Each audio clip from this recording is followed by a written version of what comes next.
हेमाराम जी Chaudhary, colonel साहब, अबड़ा साहब, सम्मानित मंच, मेरे से पूर्व वक्ताओं ने बताया कि ये टिकट हेमाराम जी लाए हैं। मैं आपको इस टिकट के बारे में पूरा बता देना चाहता हूं जो मेरी जानकारी में है।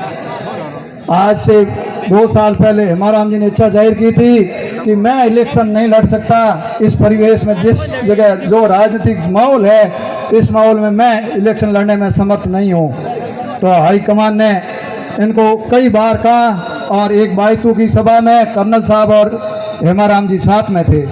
वहाँ कर्नल साहब ने कहा कि मैं हार गया हूँ पिछली बार, एक बार मेरा मन है कि मैं जीतूँ और उसके बाद मेरे को यदि मरना पड़े तो भी मेरा अच्छा है। इसी शर्त पे जब हेमाराम जी ने कहा कर्नल साहब गुड़ा मालानी में इलेक्शन नहीं लड़ूंगा, मैं गुड़ा मालानी में इलेक्शन नहीं लड़ूंगा, मेरी परिस्थितियां वो है नहीं, इसलिए आप अपनी पार्टी से टिकट ले आओ और आप लड़ लो, कोई दिक्कत नहीं है। ये बात है बायतू में एक मंदिर की प्रतिष्ठा थी, कई बार वो वीडियो वायरल हुआ, आपने भी सभी ने देखा होगा। तो वो बात चलती गई, टाइम निकलता गया। हाईकमान ने फिर अभी बात आई 3 दिन पहले, तो उसमें ये हेमाराम जी के पास CEC की कार्यालय से फ़ोन आता है कि हेमाराम जी वहाँ नाम आप अकेलों का ही गया है, 3 दिन पहले की बात कर रहा हूँ। तब हेमाराम जी ने कहा मैंने तो मना कर दिया है, मेरी जनता में सब लोगों के सामने मेरे परिवार की ओर से मैं इलेक्शन नहीं लड़ूंगा। मैं आपको तो 2 बार आगे दिल्ली और आया था और आज दिल्ली और आ जाऊँ और तो मैं क्या करूँ, मैं इलेक्शन नहीं लड़ूंगा किसी भी शर्त पे, और यदि मेरे नाम से आप टिकट जारी कर दोगे तो मैं आपका हल्का लगेगा। उन्होंने कहा हमारा हल्का कैसे लगेगा, कि ऐसे लगेगा मैं गायब हो जाऊंगा, फॉर्म नहीं भरूंगा, तो क्या आप दिल्ली आओ।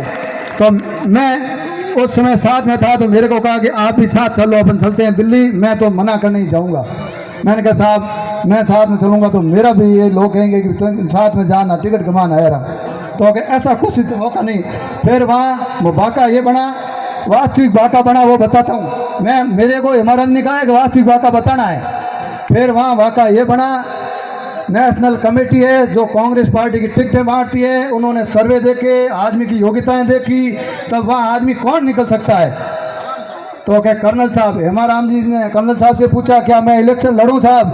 हेमाराम जी ने एक ही अक्षर कहा, यदि कांग्रेस पार्टी टिकट दे देगी, जिस आदमी को भी कांग्रेस पार्टी टिकट देगी, मैं एक सच्चे सिपाही के रूप में, कांग्रेस कार्यकर्ता के रूप में उसकी मदद करूंगा।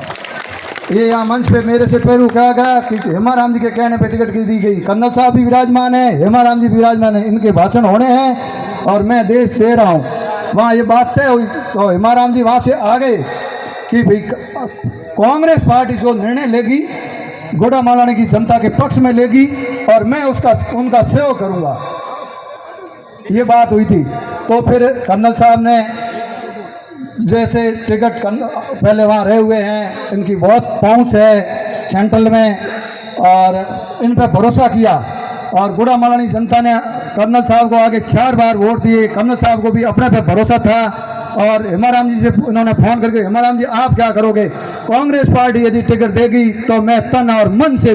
फिर तीसरा अक्षर धन आया तो हेमाराम जी ने मना कर दिया। ये कर्नल साहब मेरे सामने बैठे हैं कि धन वाला आप कहोगे तो मैं किसी से मदद करवा दूंगा, पर मेरे धन वाला नहीं, तन और मन से आप कहोगे तो मैं 25 तारीख तक आपके साथ रहूंगा। ये बात हुई थी।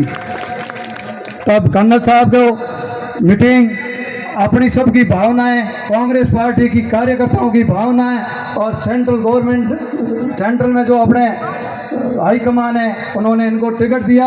मैं भी कर्नल साहब का तहे दिल से स्वागत करता हूं। हर कार्यकर्ता अपने आप में गौरव महसूस कर रहा है कि आज अपना 4 बार सबसे बड़ी सांसद भारत की पार्लियामेंट में अपना प्रतिनिधित्व किया, इतने बड़े अच्छे ईमानदार आदमी के हाथ में कमान दिए, तो अपना भी फर्ज बन जाता है कि अपन अपनी राजस्थान की विधानसभा में बहुत अधिक मतों से जीता करके भेजे। मुझे भी यहाँ बुलाया, मान सम्मान दिया, बोलने का मौका दिया, इसलिए बहुत बहुत धन्यवाद। राम राम साहब। हेमाराम जी को ज़्यादा कह दिया हो तो माफ़ करें साहब। बहुत बहुत शुक्रिया। अब मैं अनुरोध करूंगा श्रीमान गांधी चौटन के पूर्व विधायक स्वर्गीय अब्दुल हादी साहब के सुपुत्र, श्रम सलाहकार बोर्ड राजस्थान के पूर्व चेयरमैन आदरणीय